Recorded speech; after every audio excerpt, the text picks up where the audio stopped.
Halo keluarga dan sahabat IDEA, selamat datang kembali. Halo semua. Oke, kita langsung mulai aja ya. Beberapa hari ini kita bolak-balik bahan yang menarik banget soal Pinocchio. Dan, jujur ya, pas pertama lihat, aku mikir, Mikir apa? emang ada apa lagi sih yang bisa dibahas dari Pinocchio? Kayaknya semua orang udah tahu kan Pinocchio itu ya hidung panjang. Hidung panjang kalau bohong. Iya, jangan bohong nanti hidungmu panjang. Udah, selesai, titik. Kayak slogan aja gitu. Nah, benar banget. Dan justru disitulah letak menariknya semua bahan yang kita kumpulin ini. Semua tulisan ini tuh kayaknya sepakat. Sepakat soal apa? Kita semua selama ini terlalu fokus sama hidungnya. Sampai kita lupa sama, jantung ceritanya. Jantung ceritanya. Salah satu tulisan bahkan nyebut Pinocchio itu sebagai studi kasus yang puitis tentang bagaimana seorang anak lelaki belajar menjadi manusia seutuhnya. Wow, studi kasus. Itu istilah yang berat juga ya untuk sebuah dongeng pengantar tidur. Berat, tapi pas banget. Oke, jadi misi kita kali ini jelas ya.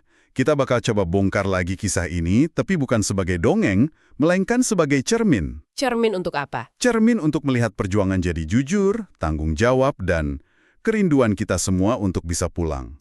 Siap banget. Kalau gitu kita mulai dari mana nih? Kita mulai dari akarnya, sang pencipta, Geppetto. Oh, oke. Hampir semua sumber kita sepakat untuk paham Pinocchio kita harus paham ayahnya dulu. Dan Geppetto ini jauh banget dari citra ayah yang sempurna dan bijaksana. Nah, ini yang langsung bikin aku tertarik. Dia bukan figur ideal, kan? Salah satu esai bahkan gambarin dia sebagai pria yang sangat kesepian. Dan tindakannya bikin anak dari kayu itu dibilang didasari sama kebutuhan egois untuk ngisi kekosongan hidupnya. Tajam banget kan pandangannya? Ajam, tapi manusiawi banget kan? Sumber lain sih ngelihatnya lebih lembut. Geppetto itu ya, representasi setiap orang tua. Maksudnya? Ya, kita semua. Mencintai dengan segala keterbatasan kita, dengan ketidaksempurnaan kita. Dia bisa salah paham, khawatir berlebihan. Dan dia naruh harapan yang gede banget ke Pinocchio, yang akhirnya malah jadi bebannya buat si boneka. Persis. Jadi dari sini aja kita udah dapat satu gagasan penting. Bahwa jadi orang tua, Bukan tentang jadi pahlawan super yang punya semua jawaban. Justru sebaliknya. Ini soal hadir dengan semua kebingungan kita. aku jadi ingat kutipan di salah satu catatanmu, Geppetto tidak sempurna. Dan justru karena itulah cintanya terasa nyata. Tepat, karena dia hadir seutuhnya. Dengan harapan, ketakutan, bahkan egoismenya. Refleksinya jelas banget buat kita, buat keluarga dan sahabat Idea. Apa tuh? Kamu nggak perlu jadi orang tua yang sempurna. Kamu cuma perlu hadir. Geppetto ngajarin kita kalau bekal utama orang tua itu seringnya bukan buku panduan, tapi cuma hati yang penuh cinta sama doa sederhana. Semoga anak ini baik-baik saja. Sesederhana itu. Oke, dari ayah yang nggak sempurna kita pindah ke pelajaran pertama untuk anaknya. Dan ini pelajaran yang paling gagal total. Soal kejujuran tentunya. Tentu saja. Ini membawa kita ke hidung paling terkenal di seluruh dunia. Dan sumber-sumber kita punya interpretasi yang beda banget ya soal hidung ini. Bukan sekedar hukuman. Jauh dari sekedar hukuman. Kalau hukuman itu kan kesannya ada yang menghakimi dari luar. Terus apa dong? Interpretasi paling kuat dari banyak sumber ini adalah hidung Pinocchio itu fungsinya sebagai kompas moral internal yang divisualisasikan. Tunggu.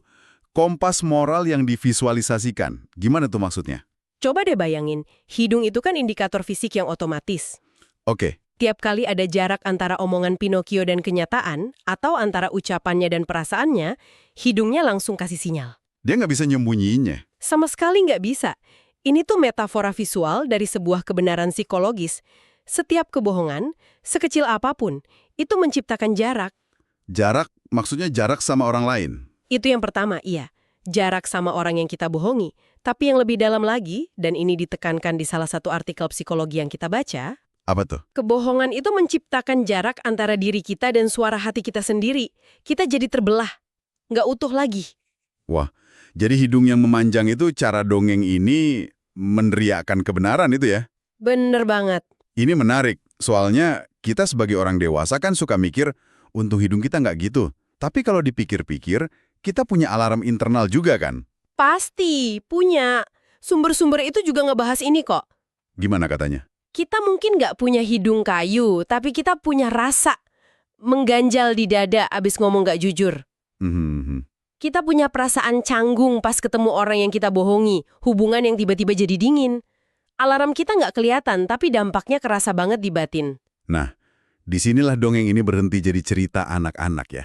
Dan mulai nodongin cermin yang tajam banget ke muka kita. Oke, dan ini nyambung ke salah satu poin paling penting dalam analisis kita.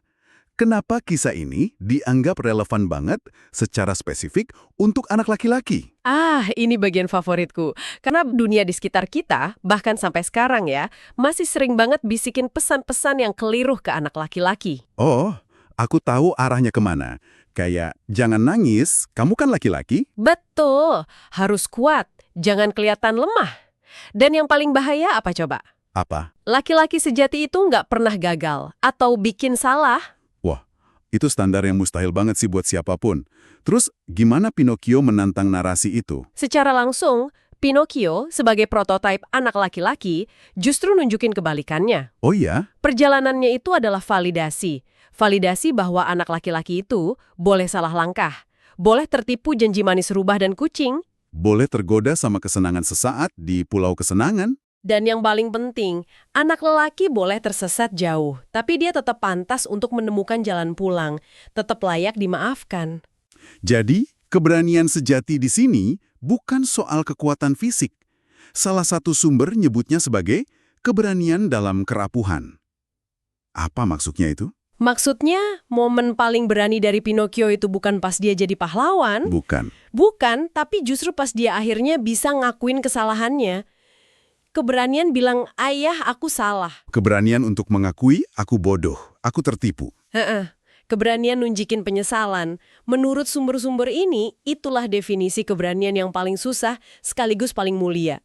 Apalagi buat anak lelaki yang dididik buat nyembunyiin kelemahannya. Ini mengubah cara pandang banget sih. Dongeng ini pada dasarnya ngasih izin ke anak lelaki untuk jadi manusia. Manusia yang nggak sempurna. Betul. Coba kita dalemin salah satu ketidaksempurnaannya. Dia kan selalu di persimpangan jalan tuh, antara sekolah dan tempat lain yang lebih seru. Selalu. Pilihan klasiknya kan antara pergi sekolah buat belajar atau ikut teman-temannya ke Pulau Kesenangan. Tempat di mana nggak ada aturan, nggak ada tanggung jawab, cuma main. Sepuasnya. Dan kita tahu kan mana yang dia pilih. Siapa juga yang bisa nyalahin dia? Tentu, kedengarannya jauh lebih asik. Tapi disinilah dongengnya mulai ngajarin sesuatu yang lebih dalam. Ada konsep yang kamu tandai, literasi kehidupan. Apa itu? Itu istilah yang indah ya. Literasi kehidupan ini lebih dari sekedar bisa baca buku. Terus? Ini kemampuan untuk membaca hal-hal yang nggak tertulis. Lewat petualangan Pinocchio, dongeng ini kayak bisikin ke anak-anak. Belajar baca karakter orang itu penting. Membedakan mana teman yang tulus, mana yang cuma manfaatin. Iya, belajar baca situasi. Dan yang paling penting, belajar membaca konsekuensi dari sebuah tindakan. Kemampuan buat berhenti sejenak dan nanya, kalau aku ikut sekarang, nanti gimana ya? Persis. Diceritakan konsekuensinya ngeri, mereka berubah jadi keledai. Ini metafora yang kuat banget tentang gimana pilihan yang cuma ngejar senang sesaat bisa ngerenggut kemanusiaan kita. Itulah literasi yang sesungguhnya. Betul, literasi yang jadi bekal seumur hidup. Dan untuk bisa membaca semua itu, Pinocchio kan sebenarnya punya pemandu. Karakter yang sering kita lupain. Si jangkrik yang cerewet itu... Jiminy Cricket. Kalau dianalisis yang lebih dalam, dia bukan sekedar karakter sampingan loh. Oh ya? Jadi apa dia? Dia itu personifikasi dari suara hati, nurani. Konsep yang abstrak banget buat anak-anak, jadi nyata lewat seekor jangkrik. Yang sering banget diabaikan. Aku ingat Pinocchio sering kesal sama dia kan? Soalnya si jangkrik selalu ngomongin hal yang benar, tapi susah dilakuin. Persis kayak suara hati kita di dunia nyata kan? Bener juga. Sering kita cuekin karena nyuruh kita milih jalan yang lebih susah. Tapi pada akhirnya nasihat si jangkrik selalu benar. Selalu. Jadi pelajarannya di sini adalah pentingnya belajar dengerin kompas internal itu ya. Bukan moralitas yang dipaksa dari luar. Sama sekali bukan. Ini poin yang ditekankan banget. Tujuannya bukan bikin anak patuh karena takut hukuman. Aku nggak bohong takut hidungku panjang. Bukan gitu ya? Bukan, tujuannya jauh lebih dalam. Ngebangun moralitas yang tumbuh dari dalam diri. Rasa ingin melakukan hal yang benar ya, karena itu memang hal yang benar untuk dilakukan. Bahkan pas gak ada yang lihat. Itulah inti perjalanannya, membangun kompas internalnya sendiri. Heeh. Dan semua petualangan ini, semua kesalahan, akhirnya ngebawa kita ke puncak cerita. Momen ajaib pas Pinocchio jadi anak sungguhan. Salah satu esai punya interpretasi yang indah soal ini. Ini bukan sekedar hadiah, kan? Bukan.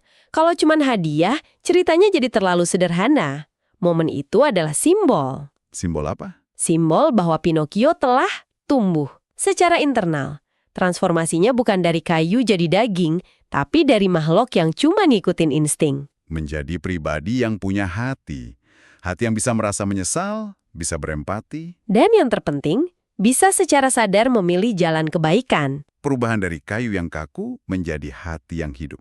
Aku suka banget gambaran itu. Nah, di titik inilah dongengnya berhenti jadi cerita soal Pinocchio. Dan mulai jadi refleksi buat kita.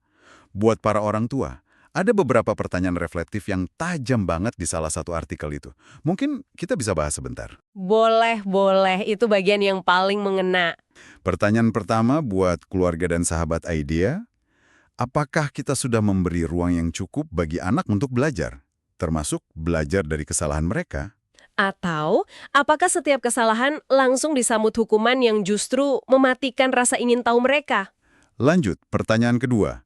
Dalam mendidik kejujuran, apakah kita lebih sering membiasakan lewat dialog yang aman? Atau tanpa sadar kita lebih sering menakut-nakuti yang justru mendorong mereka jadi lebih pintar berbohong biar nggak ketahuan? Dan yang terakhir, mungkin yang paling penting, apakah rumah kita sudah menjadi jalan pulang yang aman? Tempat di mana mereka bisa kembali tanpa takut dihakimi setelah berbuat salah besar di luar sana. Atau tanpa sadar, rumah kita malah jadi ruang interogasi yang dingin, yang bikin mereka lebih milih terus tersesat daripada harus pulang? Pertanyaan yang berat ya. Dongengnya sederhana, tapi percakapan yang lahir darinya bisa sedalam ini. Jadi kalau kita rangkum ya, membacakan Pinocchio untuk anak, itu maknanya jauh lebih besar. Ini bukan sekedar mendongeng, ini sebuah undangan. Undangan untuk mengajak anak bertemu dengan berbagai versi dirinya, yang naif, yang salah, yang berani, dan yang akhirnya bertumbuh. Betul.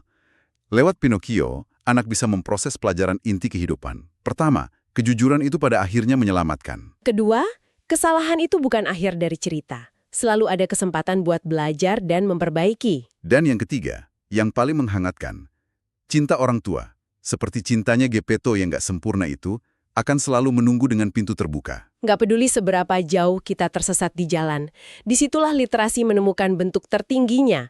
Kita nggak cuma mau anak bisa baca huruf, Tapi kita ingin mereka bisa membaca kehidupan, mampu membaca kompleksitas hati manusia. itulah yang disebut literasi hati. Literasi hati, istilah yang sempurna untuk menetupnya. Nah, karena kita udah bahas sedalam ini, buat keluarga dan sahabat EDA yang mungkin tertarik, di TBM Lumah EDA, kami punya beberapa versi dongeng Pinocchio. Betul, ada yang versi klasik, ada juga yang buku cerita bergambar dengan ilustrasi yang indah. Silahkan datang untuk baca di tempat atau dipinjam. Ini bisa jadi cara yang bagus untuk memulai percakapan dengan anak di rumah. Sebelum kita benar-benar selesai, aku mau ninggalin satu pemikiran terakhir. Agak jenaka, tapi serius juga. Apa tuh? Coba bayangin sejenak. Kalau hidung kita, hidungmu, hidungku, beneran memanjang setiap kali kita bohong. Wah, bukan coba bohong besar ya, tapi bohong-bohong kecil sehari-hari. Kayak, wah bagus kok bajunya, padahal dalam hati enggak. Atau, maaf telat macet parah, padahal baru bangun. Oke, terus? Kira-kira, seberapa sering kita perlu memundurkan kursi pas lagi ngobrol sama orang, cuma biar hidung kita nggak nabrak mereka? Itu pertanyaan yang berbahaya sekaligus bagus banget buat direnungkan. Sesuatu untuk dipikirkan. Sampai jumpa di pembahasan berikutnya. Teruslah membaca, teruslah bertanya. Dan yang terpenting, teruslah bertumbuh.